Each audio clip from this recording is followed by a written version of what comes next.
It is late August, 1666. If you were to stand on the south bank of the Thames and look across the water, you would see a city that looks less like a metropolis and more like a fortress of wood. London is crowded, it is filthy, and above all, it is incredibly hot. For 10 long months, a drought has gripped the south of England. The oak beams that hold up the city's 15,000 houses have been baking in the sun, day after day, until they are as dry as bone. The thatch on the roofs is brittle. The pitch and tar used to seal the hulls of ships in the harbor have turned into volatile sludge. The entire city is, effectively, a neatly stacked pile of firewood waiting for a match. But on this particular Sunday morning, the people of London do not see the danger. They wake up to the sound of church bells, unaware that this is the last time many of those bells will ever ring. They walk through streets that will cease to exist in less than a week. They are living in a ghost town. They just haven't died yet. To understand the catastrophe that is about to unfold, you cannot just look at the fire itself. You have to look at the machine that was built to feed it. You have to understand the arrogance of a city that believed it could cheat nature forever. This is the story of the final 24 hours of medieval London. Let's walk into the city. It is 6 a.m. The sun is rising, but the air is already thick. London in 1666 is a sensory assault. There is no modern sanitation. The streets are open sewers, slick with waste and rotting garbage. The smell is a mixture of unwashed bodies, industrial smoke, and the stagnant river. But the most striking feature is the claustrophobia. London is a medieval maze enclosed by an ancient Roman wall. The population has exploded, but the wall has not moved. So the city has done the only thing it can. It has grown inward and upward. The streets are incredibly narrow, some no wider than a cart. To maximize space, builders have used a technique called jettying. The second floor of a house protrudes out over the street. The third floor protrudes even further. By the time you look up at the fourth or fifth stories, the houses on opposite sides of the street are nearly touching. They lean in like gossiping neighbors, blocking out the sky. This architectural quirk creates something deadly, a tunnel. In modern fire safety, we call this a chimney effect. If a fire starts on the ground floor, the heat is trapped. It rushes upward, jumping effortlessly from roof to roof across the narrow gap. The fire doesn't need to touch the ground to travel. It can sprint across the skyline. And inside these houses, it is a hoarder's nightmare. London is a port city, the trading hub of an empire. The basements and warehouses are stuffed to the ceiling with combustible wealth. Tallow for candles, hemp for ropes, oil, brandy, coal, and timber. Every shop is a bomb waiting to go off. But the physical danger is only half the story. The psychological state of London in 1666 is just as volatile. It is 10 a.m. The markets are bustling, but there is a tension in the air. You see, London is a traumatized city. Just 12 months ago, the Great Plague ravaged these streets. It killed nearly 100,000 people, a quarter of the population. Everyone you see walking the street today has lost someone. A child, a spouse, a parent. They are survivors living with a deep, lingering PTSD. They are desperate to return to normal, to make money, to forget the horror of the red crosses painted on their doors. This desperation has made them careless. They are working harder, storing more goods, and ignoring safety regulations. But it has also made them paranoid. England is currently at war with the Dutch and the French. The coffee houses are filled with whispers of espionage. Men look at strangers with suspicion. There are rumors of Catholic plots to overthrow the king, of Dutch agents sneaking into the city with fireballs. This paranoia is crucial to what happens next. When the fire eventually starts, the people's first instinct will not be to fight the flames. Their first instinct will be to hunt for the enemy. Instead of forming bucket chains, mobs will form to attack foreigners. They will waste precious hours looking for a scapegoat while their city burns behind them. The day drags on. The heat is relentless. 12 p.m., 3 p.m., 6 p.m.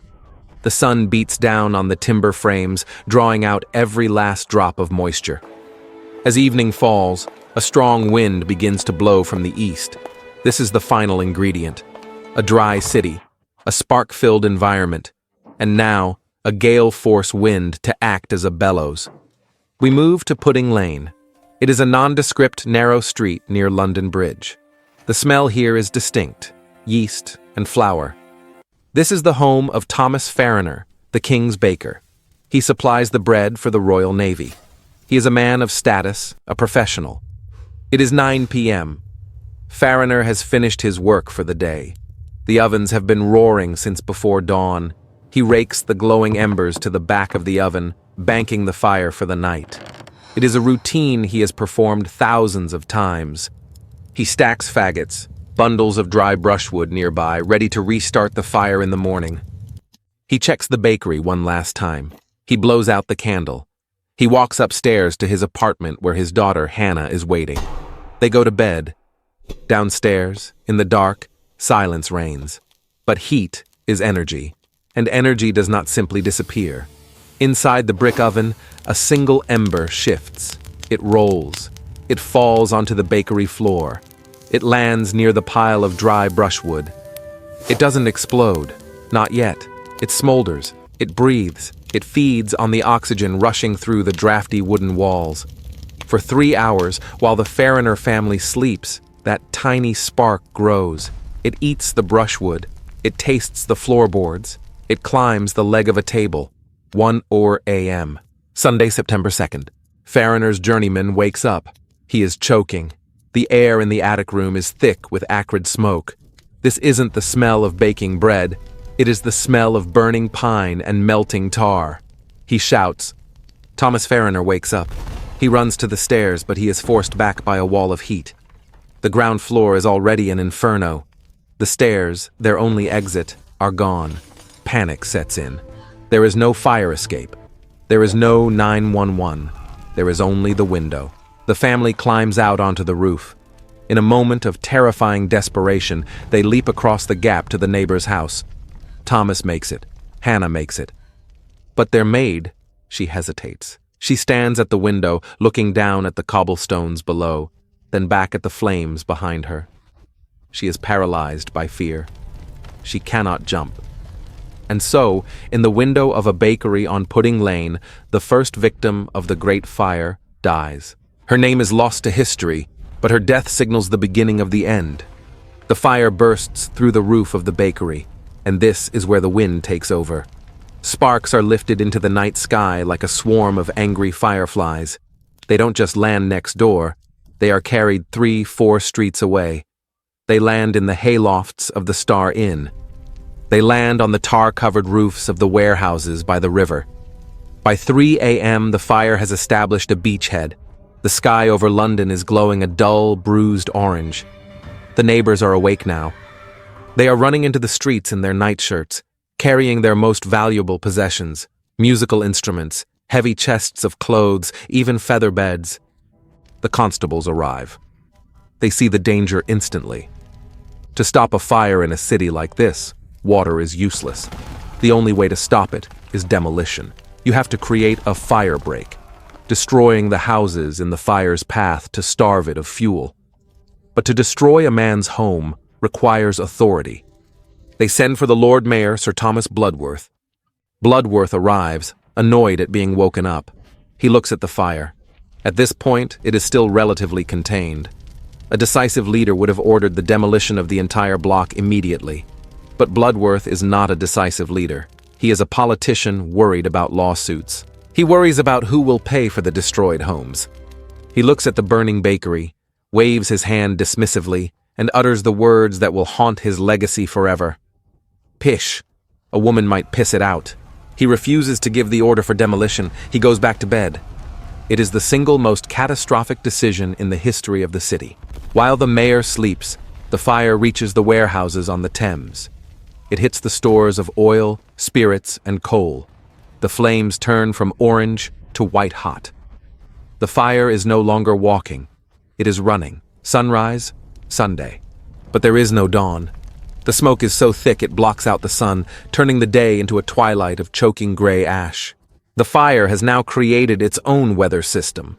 The heat is so intense, rising to over 1,000 degrees Celsius, that it sucks cool air in from the surrounding streets to feed itself.